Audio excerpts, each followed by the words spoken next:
말씀을 시작하면서 질문을 드립니다. 표적입니까? 메시아입니까? 지난주에 설교 이어서 질문합니다. 가나안 땅입니까? 하나님이십니까? 또 연장해서 표적입니까? 메시아입니까? 병고침입니까? 메시아입니까? 자, 이 질문이 오늘 본문하고 이제 연관이 됩니다. 우리는 어떤 표적을 보면은 굉장히 흥분합니다. 와 하고 또 사람들은 많은 표적을 보고 거기로 몰려들기도 합니다. 그런데 요한복음에도 그런 표적이 많이 소개됩니다. 근데 표적을 보여주는 목적은 표적이 아니고 그 표적을 행하시는 예수님이 참 메시아입니다. 예수님이 참 하나님의 아들이십니다. 예수님이 참 신앙의 고백을 받으시는 대상, 우리의 구주이십니다 라는 것을 강조하고 있습니다. 표적을 앞세우는 신앙은 표적을 구합니다. 그래서 표적이 없으면 믿지 않습니다. 언제든지 또 표적을 구하기 위해서, 보기 위해서 또 다른 쪽으로 대상을 바꾸기도 하고 장소를 옮기기도 합니다. 근데 지난주에 우리가 보았습니다마는 사마리아 여인은 예수님의 표적을 보고 믿지 않았습니다. 그들은 예수님의 말씀을 듣고 예수님이 메시아됨을 믿었습니다. 그리고 그 온 동네 사람들이 예수님을 만나고 예수님 말씀을 듣고 믿게 되었습니다. 저도 예수를 믿을 때, 처음에 믿을 때 말씀을 통해서 제가 예수님을 만나게 됐고요. 또 말씀을 통해서 예수님을 경험하게 됐습니다. 깊은 병 때문에 제가 한 5년 동안 병으로 아주 병원을 안방처럼 드나들면서 항생제 주사 매일 혈관으로 맞고 엉덩이로 맞고 또 항생제 약을 먹고 5년을 그렇게 고생을 했습니다. 그럼에도 불구하고 예수님을 불신하지 않게 되고 내가 아무리 기도해도 병이 낫지 않았을지라도 믿는 예수님을 떠나거나 불신하거나 하지 않았습니다. 표적이 아니고 말씀을 통해서 주님을 만났던 것입니다. 하나님의 은혜죠. 최근에 미국의 비영리 여론조사 전문기관인 퓨 리서치 센터라고 하는 그 여론조사 기관이 있습니다.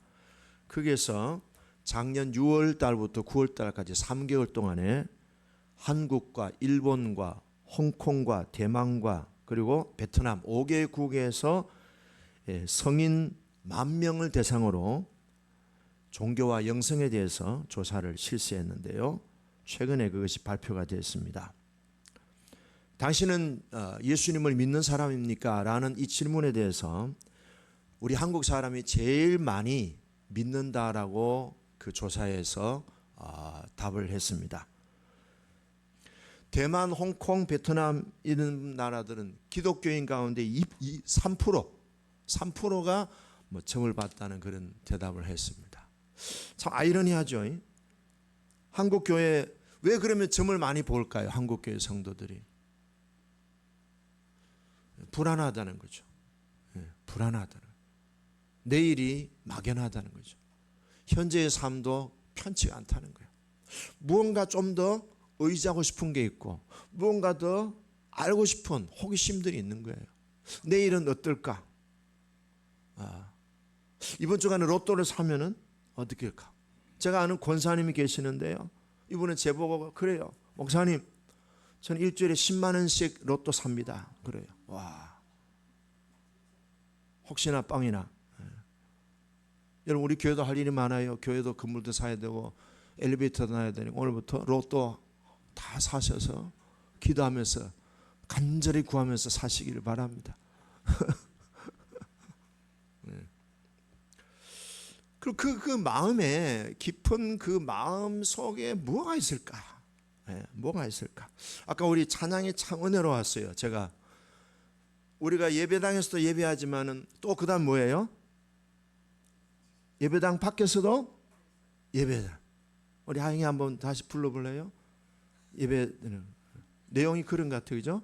예배드리는 이 장소에도 예배드리고 밖에 가서도 예배가 계속 연장되는 거예요. 예. 오늘 일부 예배 때 굉장히 유명한 꼬마 친구가 특송을 했어요. 아세요? 예, 우리 예성이가 특송을 앵콜까지 나와가지고 2번 했습니다.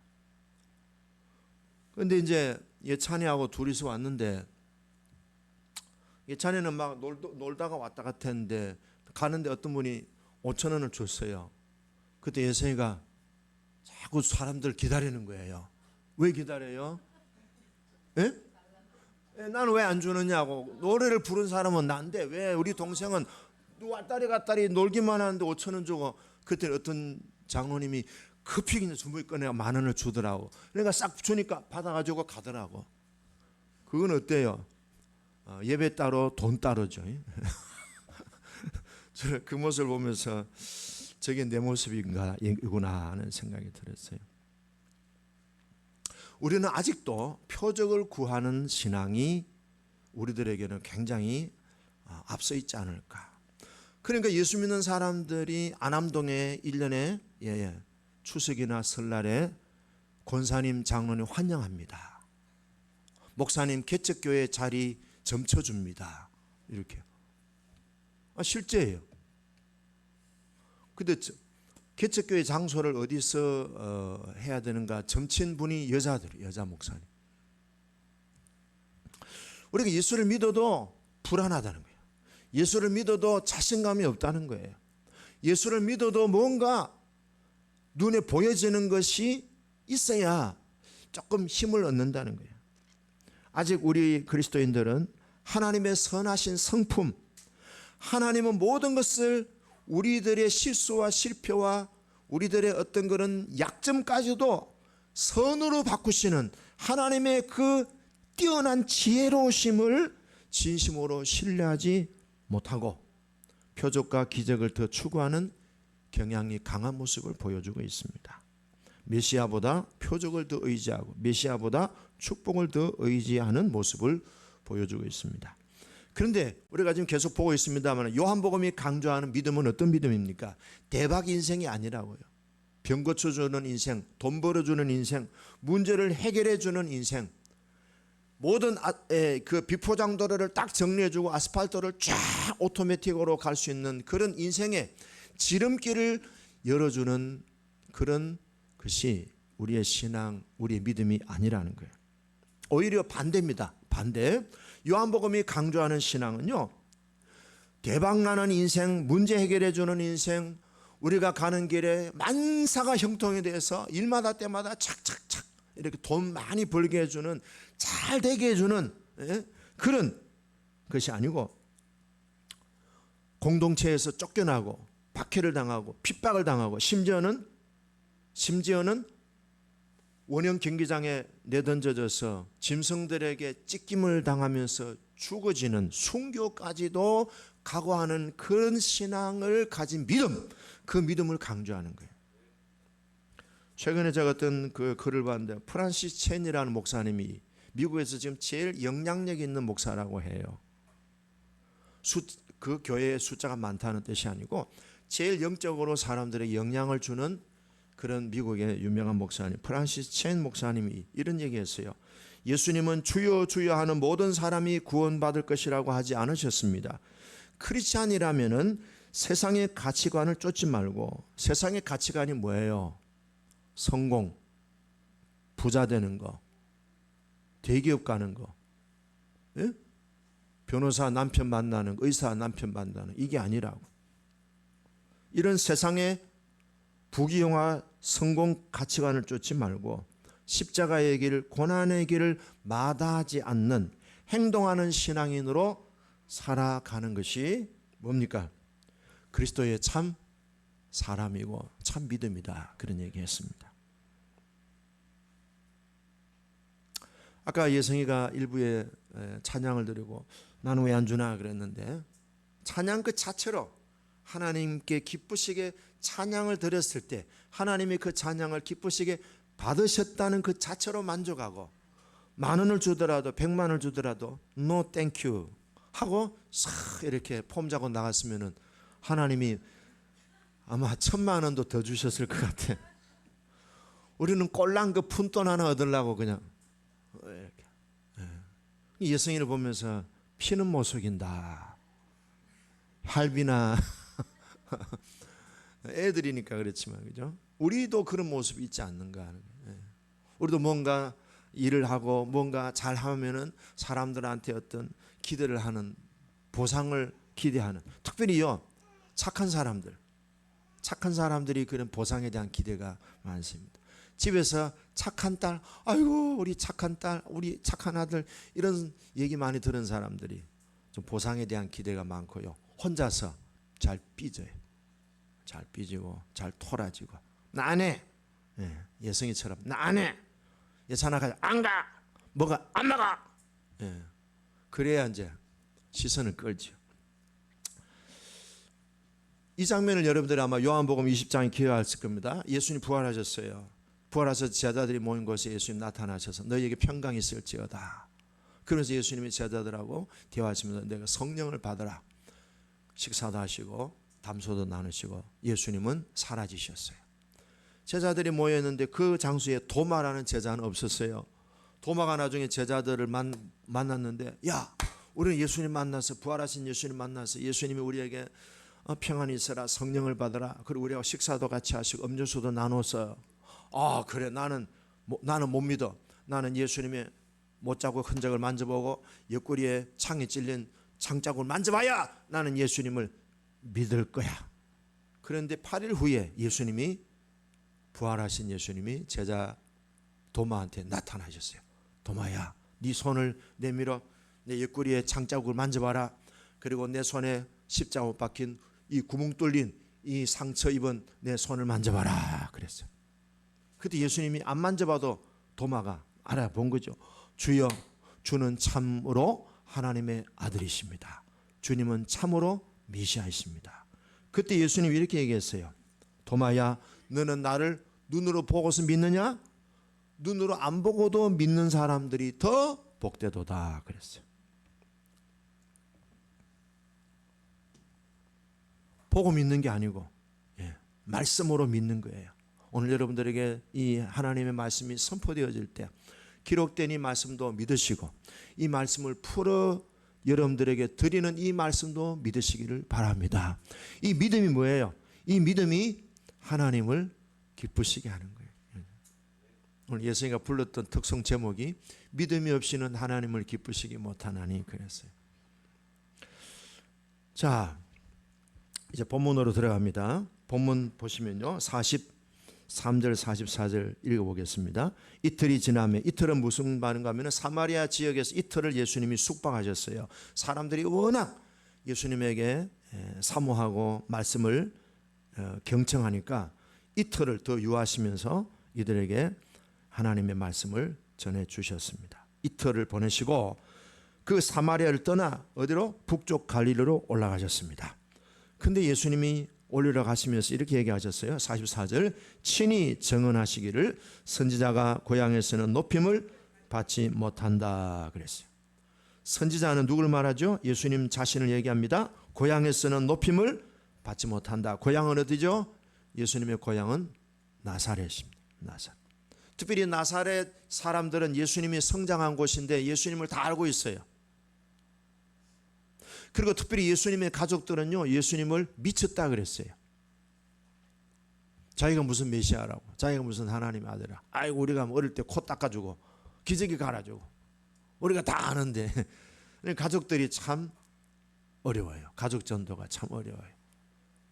그리고 고향 사람들은 다 예수님의 성장 과정을 다 알고 있어요. 예수님도 우리가 똑같은 육신을 지니셨기 때문에. 그래서 예수님은 그곳에서 사람들이 예수님을 안 믿음으로 능력을 행하지 아니하셨다라고 나옵니다. 특별히 나사렛 중심이에요. 근데 사실은 예수님이 다니는 곳에서는 믿는 사람도 많았지만 안 믿는 사람들도 많았어요.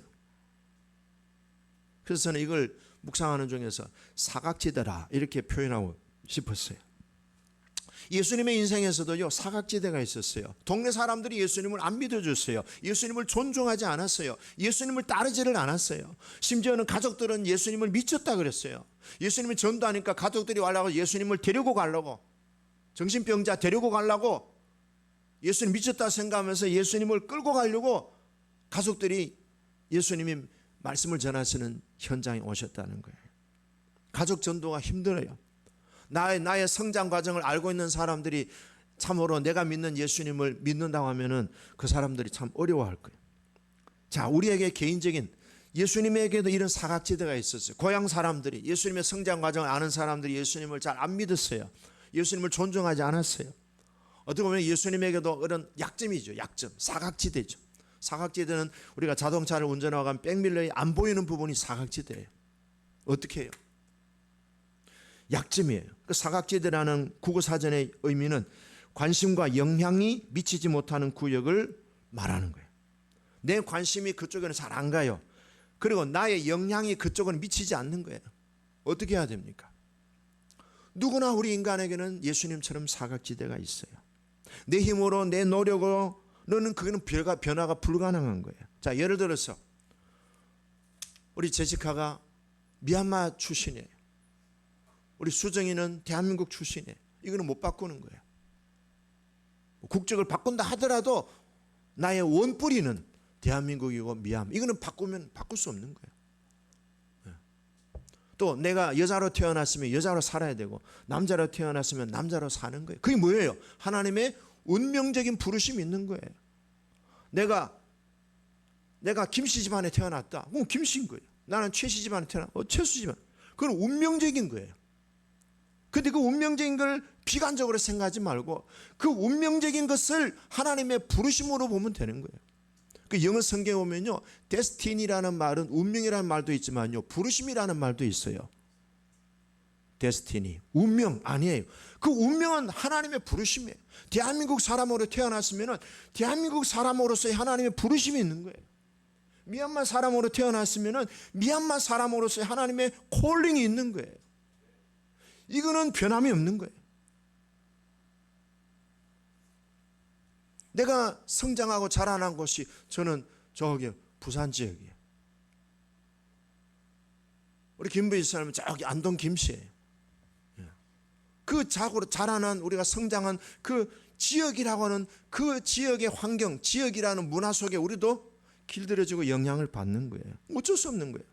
또 과거에 우리가 아픔이 있어요. 성장 과정에서 어떤 그런 아픔도 있고 상처도 있어요.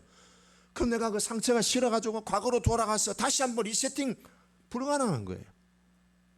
사각지대가 있고 약점들이 있어요. 그럼 예수님은 이런 사각지대를 어떻게 풀어나가셨어요? 그냥 수용하신 거예요.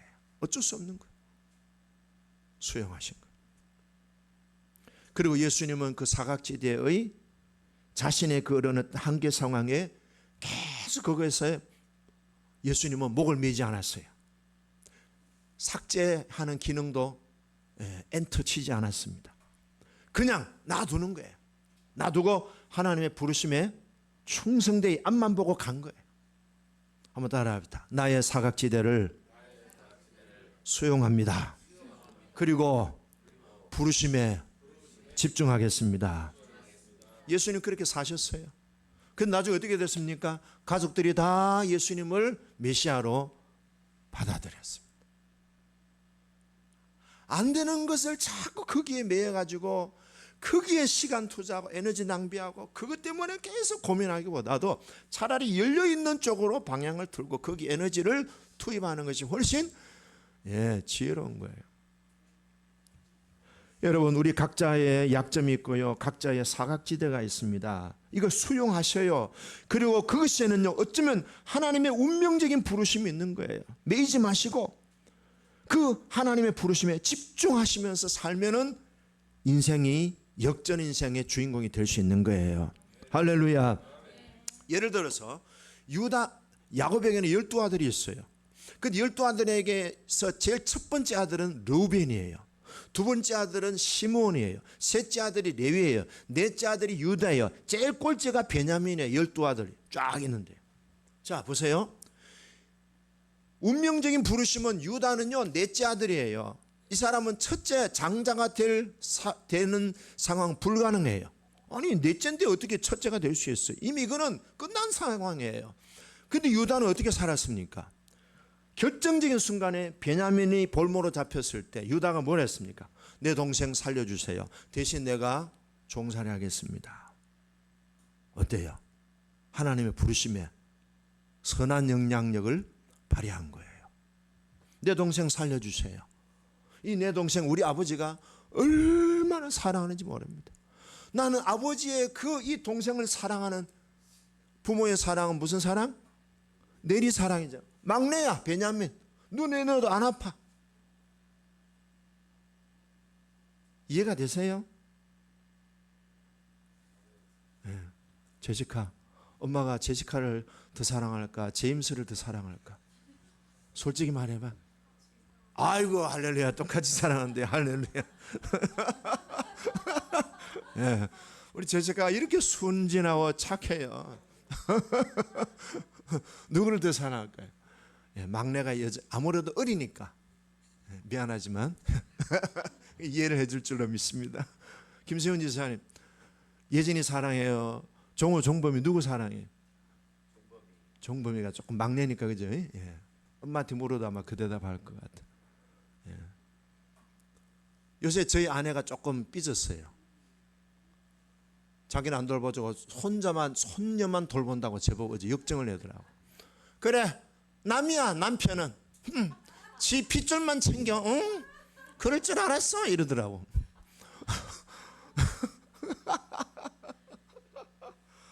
아니 손녀가 어리잖아요.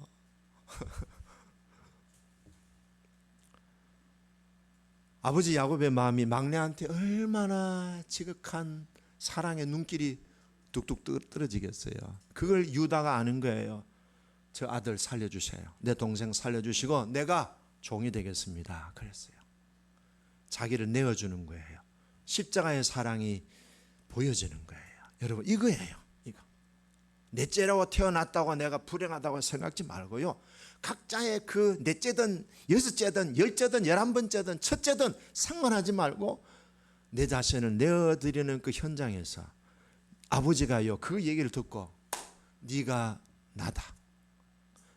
네 마음이 내 마음이고 내 마음이 네 마음이다. 그때부터 야곱은요 넷째 아들에게 장자의 복을 주고요. 네가 우리 집안의 첫째다. 그래서 그 다음 장면 보면요. 아버지가 유다의 이름을 자기 가족들에게 제일 첫 번째로 유다의 이름을 내세웁니다. 그리고 유다에게 어떤 축복을 주셔요? 메시아의 아버지가 되는 할배가 되는 축복을 주시는 거예요. 홀이 너를 떠나지 아니하고 왕권이 너를 떠나지 아니할 것이고 내 형제들이 너에게 절을 할 것이고 내 형제들이 너를 찬양할 것이다 그랬어요.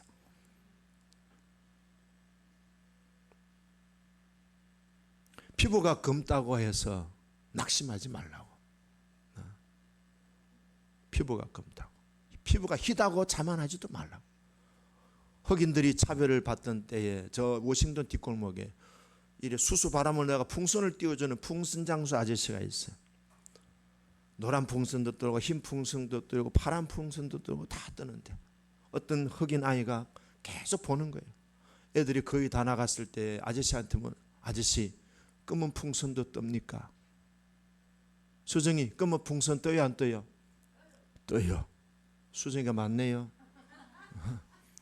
검은 풍선도 뜨는 거예요. 풍선이 뜨는 이유는 색깔 때문에 뜨는 게 아니잖아요. 그렇죠? 거기에 공기 수소를 집어넣으니까 뜨잖아요. 며칠 후에 콘돌리자 라이스라는 미국 여성 국무장관, 흑인 국무장관 콘돌리자 라이스. 제가 그분을 참 옛날에 설교할 때 많이 인용했어요. 이분이 이번에 극동방송국에 강사로 온대요. 그분이 그랬어요. 그분이요 학교 가면 식당이요 흑백이 딱 분리돼요. 그 흑인 폭동도 많이 일어나고 백인들이 막 흑인들을 막 그냥 또 난타하고 했을 때 엄청난 시련을 겪었어요. 근데 이분이 뭐라는 줄 아세요? 피부 색깔로 인하여 백악관에 못 들어간다면 나는 반드시 백악관에 들어갈 겁니다. 그때 10살 때야 제시카. 10살 때 백악관이 무슨 색깔이에요? 화이트하우스 흰 색깔이야.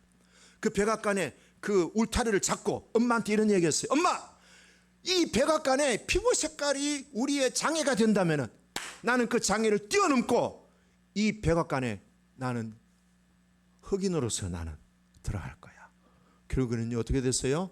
콘돌리자 라이스가 미국의 최초의 흑인 여성 국무장관이 된 거예요. 미국의 그때의 미국의 최고의 여성 백인 여성 가운데 1등이었어요. 색깔이 아니라고, 키 사이즈도 아니고요, 학벌도 아니고요, 출신 지역도 아니라니까. 누구나 우리는 그런 한계 상황에 다 약점들이 있어요. 다윗은 어땠습니까? 다윗은 어린 시절에 목동할 때에 아무도 다윗을 주목하지 않았어요. 아무도 다윗을 챙겨주지 않았어요. 가족들은 더 다윗을 왕따시켰어요. 가족들, 형들은 7명이 다 집에 가서 냉면 먹고 삼겹살 볶아 먹고 찌지 먹고 삶아 먹는데 다윗은 저기 도시락 까먹고 혼자서 먼지 뒤집어 쓰면서 이 밖에서 목동을 양을 치는 거예요. 짐승이 오면은 그 짐승과 싸우면서, 양 한 마리 새끼가 잡혀가면은 짐승과 기어코 죽기 살기로 싸워가지고 그 짐승 입에 물려있는 양 새끼를 빼앗아가지고 그 양을 돌보는 충성된 다윗을 누가 보셨어요? 그렇죠. 아무도 안 봤어. 하나님은 그것을 보셨어요. 네가 기다. 그래서 사울 왕의 뒤를 잇는 포스트 킹으로, 후계자 왕으로 다윗에게 기름 부어 주셨잖아요. 낙심하지 마세요. 한계가 있다고. 사각지대 때문에 너무 거기에 매이지 마세요. 주님을 신뢰함으로 주님이 부릅시다. 의지하면 찬미예수 266장 우리 찬미예수 266장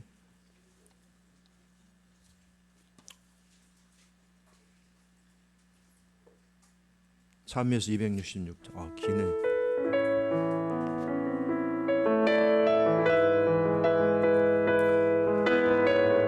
주님이 주신 땅으로 한 걸음씩 나아갈 때에 주님이 주신 땅으로 한 걸음씩 나아갈 때에 수많은 적들과 견고한 성이 나를 두렵게 하지만 주님을 신뢰합니다. 주님을 신뢰함으로, 주님을 의지함으로, 주님을 의지함으로, 주님이 주시는 담대함으로, 주시는 담대함으로 큰 소리 외치며 나아가는 이 산지를 내게 주소서. 그날에 주께서 말씀하신 이제 내가 주님의 이름으로 그 땅을 취하리니 이 산지를 내게 주소서. 그날에 주께서 말씀하신 이제 내가 주님의 이름으로 그 땅을 취하리니. 할렐루야. 아멘. 콘돌리자 라이스가요 전공이 뭔가 하면요 피아노예요. 대학교 1학년 때에 피아노 전공으로 1학년 때 들어갔어요. 근데 미국에는 1학년 때에 전공을 안 뽑아요. 2학년 때 전공을 뽑아요. 근데 대학교는 들어갔는데 자 피아노를 잘 쳤는데 어느 날 연주했대. 11살짜리 애가 자기 수준의 피아노를 연주하는 걸 보고 나 이제 피아노 안 칠래, 다른 거 해야지. 그래서 그 대학교에 있는 가장 인기 있는 강좌가 뭔가 보니까 러시아 소련에 대해서 강의하는 그 강좌가 인기가 있고, 근데 그 강좌를 참석했는데요 교수님이 너무 강의를 잘하는 거야. 강의를 잘해. 뭘 잘한다고? 그 교수님이 강의 잘하는 것이 매료돼서 나도 저런 교수가 돼야 되겠다. 근데 무슨 교수냐? 소련에 대한 전문가가 돼야 되겠다. 그래가지고 이 사람 나중에는요 소련에 대한 전문가가 됐어요. 석사과정, 박사과정. 나중에는요 백악관에 소련에 대한 전문 자문위원이 됐어요. 부시 대통령 때. 아버지 부시 대통령 때는 자문위원 됐고요. 그 아들 부시 대통령 때는요 국무장관이 된 거예요. 예. 한계 상황을 뛰어넘은 거죠. 뭐가? 꿈 꿔라. 중국말로 뭘 한다고요? 옆 사람 인사하십니다. 꿈 꿔라. 조금 더 잘하면 꿈 꿔라라라라라 하면 돼요. 일본의 마시시다 그룹의 회장인 마시시다 고노스케가 있습니다.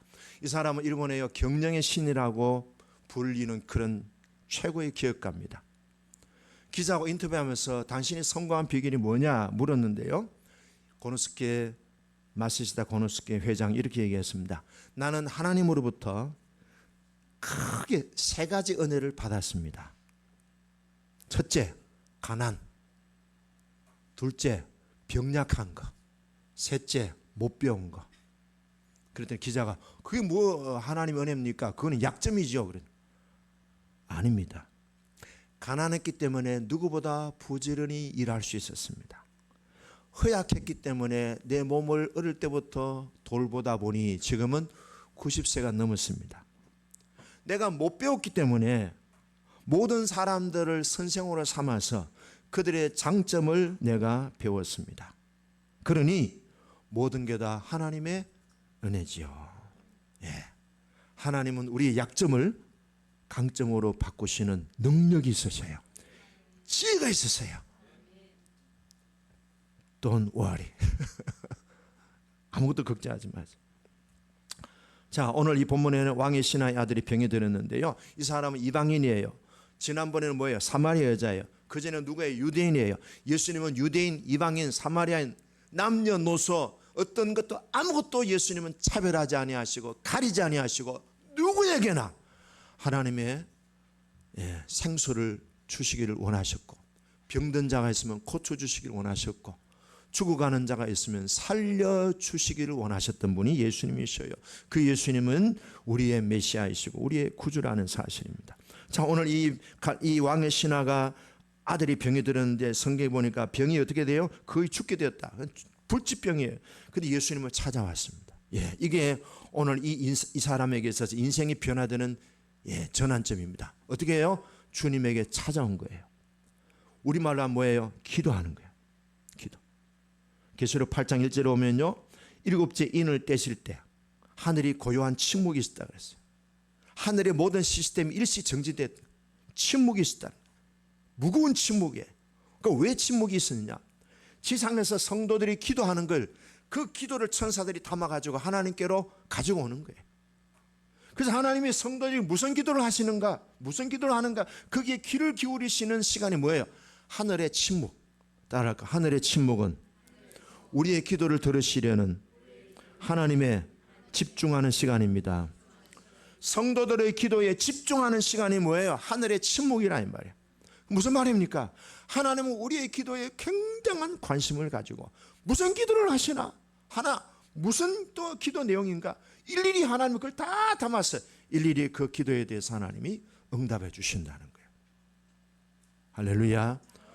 낙심하지 말고, 원망하지 말고, 삐지지 말고, 제발 좀 삐지지 말고. 삐짐떡을 먹었습니까? 삐지지 말고. 경상도 가면 삐짐떡이 있어요. 칼로리를 짜라가지고. 삐지지 말고 주님께 나아가시면 하나님은 침묵 가운데 우리의 기도에 집중하실 줄로 믿습니다. 자, 이 사람이 내 아들이 죽었습니다. 고쳐주세요 하는 거 예수님 뭐라 했어요? 49절에 보니까 시작. 신하가 이르되 주여 내 아이가 죽기 전에 내려. 50절 시작. 예수께서 이르시되 가라, 네 아들이 살아있다. 한번 따라합시다. 네 아들이 살아있다. 지금 죽기 직전에 있는 이 아들한테 예수님 뭐라 했어요? 네 아들이 살아있다, 안 죽는다. 예수님의 생명을 말씀으로 살리시는 거예요. 안 가도 돼. 예수님은 이 장소에서 저기 뭐 몇백 킬로, 몇천 킬로, 몇만 킬로에서도 예수님은 말 한마디 하시면 그게 뭐예요? 다 말씀대로 되는 거예요. 그러므로 우리는요, 말씀을 듣고 그 말씀이 나를 살리는 말씀으로 받으시기를 바라요. 따라 오늘 말씀은 나를 살게 하는 생명수입니다. 마시세요. 예배가 바로 생명수입니다. 주님이 나를 말씀으로 나에게 권면하시는 것을 잘 마시면은 우리의 영혼이 강건해지고 속사람이 튼튼해지고요, 절망이 없습니다. 낙심이 없습니다. 삐지지 않습니다. 원망하지 않습니다. I can do it. 내게 능력 주시는 주님 안에서 나는 할 수 있습니다. 해봅시다. I can. I can. I can. 주님은 그 믿음을 귀하게 보세요. 얼굴 예쁘다고 주님이 기뻐하지 않아요. 공부 잘한다고 기뻐하지 않아요. 믿음을 기뻐하세요. 이 요한복음은 1장부터 21장까지 계속 믿음을 강조하는 거예요.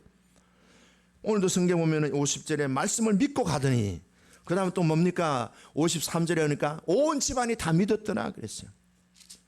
물이 포도주로 만들어지고, 오늘 이 두 번째 표적은 죽을 불치병에 있는 아이가 살아났습니다.